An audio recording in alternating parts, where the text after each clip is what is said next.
In today's newspaper, there you go, right at the top of the Daily Mirror, Corrie star Tina O'Brien talks about her return to the couples 15 years after her explosive teenage pregnancy storyline. Yes, well, interestingly, a similar story in terms of teenage pregnancy is set to hit the street. 13-year-old Faye struggles to keep her pregnancy under wraps. I'm sure you've been glued as her dad, Tim, grows more suspicious of her behaviour. He turns to Faye's friend Craig for answers. Half-time talk. Me and you. I don't play football. No, I didn't mean that. I was having a joke. So is there any girls that you've got your eye on at the moment, Craig? Not really. Well, there must be someone. No. What he's trying to say is, there's something going on between you and Faye. Oh, bless poor him. Craig. It's a lot of pressure on the lad. Is, He's an Joe... unlikely hero. Yeah, and he's doing his best. Joe Datini plays Tim, Faye's dad, joins us now. Good to see you, Joe. Hi there, thanks. He's pushing it. He's pushing and pushing on poor little Craig, isn't he? Yeah, poor Craig is a bit of a victim, isn't he? But who knows? Clearly, we're aware of what's going on. Craig knows what's going on. The people that don't know, of course, are Sally and Tim. What's going to happen? What's the reaction going to be when they eventually find out? Well, Tim's not really equipped to deal with serious issues. Kind of grilling Craig to find the truth is a real challenge for him, and hopefully he'll think that the girls will take over and do it for him, you know, take all the responsibility away. You imagine that when he does find out there's going to be fireworks somehow, he's not going to, his head might explode. He's not going to be able to cope with it that well. Well, I think you'll be surprised, actually, because he doesn't get wrapped up in the whole drama of it all. He just, you know, new babies bring love, and he just falls in love with this baby straight away. So he doesn't get wrapped up in all the politics that go with it. He just accepts that it's an issue that he has to deal with and gets on with it. And sort of, it's just keen to try and help his daughter become a mother and look after the baby. Yeah, and clean a few more windows and provide a bit more money.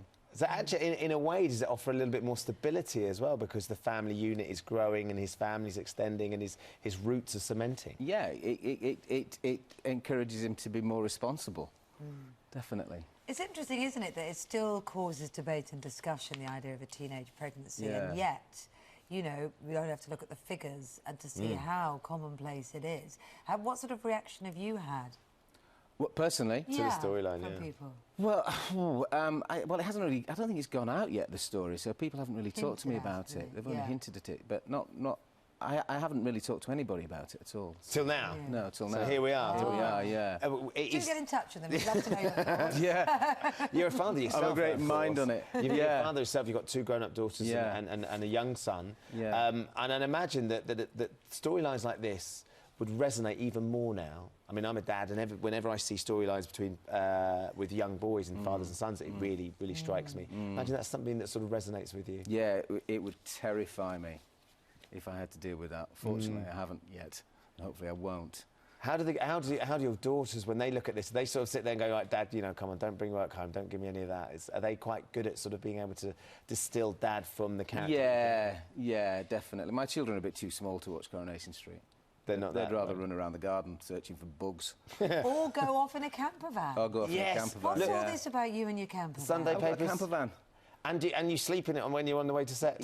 I have slept in it occasionally, yeah. Have you? Yeah. Why? It's a nice one, though. It's well equipped. It's a lovely camper van. Are they not paying you well, Corey? Because they don't give you a hotel or a B&B? I just like the quiet life. It's easier to do wherever I lay that. my hat. I quite like the idea of Sally and Tim going off on a camper van. Yeah. Is that the sort of thing you could see Sally doing? Yeah, Sally would probably like to go on I don't know, a tour of Britain's stately homes, maybe. Yes. And then go and have tea in Harrogate. Which would be lovely, wouldn't it? Betty's. Yeah. Where Laura was just the other day. She was in Betty's cleaning them out of their cakes. Or some conservatory convention or something. Yeah.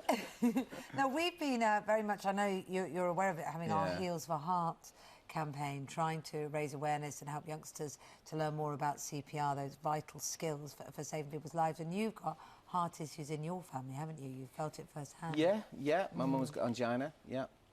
And your wife's an A&E nurse. She's an A&E nurse, yeah. So you can understand the sort of, with a campaign like this, the difference it could make to getting young people the sort of experience of understanding how to... Hugely, yeah, definitely needs to branch out. Do your kids know how to do CPR? Well, they should, and they will do now. Yeah. Right now, your missus is trying to do it. And we're She probably did it right now. Yeah. charging you, Joe, with getting some shoes off the cast for our Yes. Heels Hearts campaign. If you go Okay. back up to the couples and steal some of the shoes and send them down. So Yeah, we that's can- a challenge, isn't it? Yeah. We'll have to run up that back ginnel and see if we Who's can got nick the some best wellies. shoes? Who's got the best shoes? Who's got the best shoes? Oh, crikey. You're going to get me in trouble here, aren't I you? am. I don't know who's got the best shoes. We'll leave you to Probably think about it. Carla. Carla's, oh, she has some cracking shoes. Carla, Yeah. we're coming for you with Nick your some of shoe Carla's collection. wedges. Lovely to see you, Jeff. Best Thank luck with you. the storyline as well. It's really good to see you.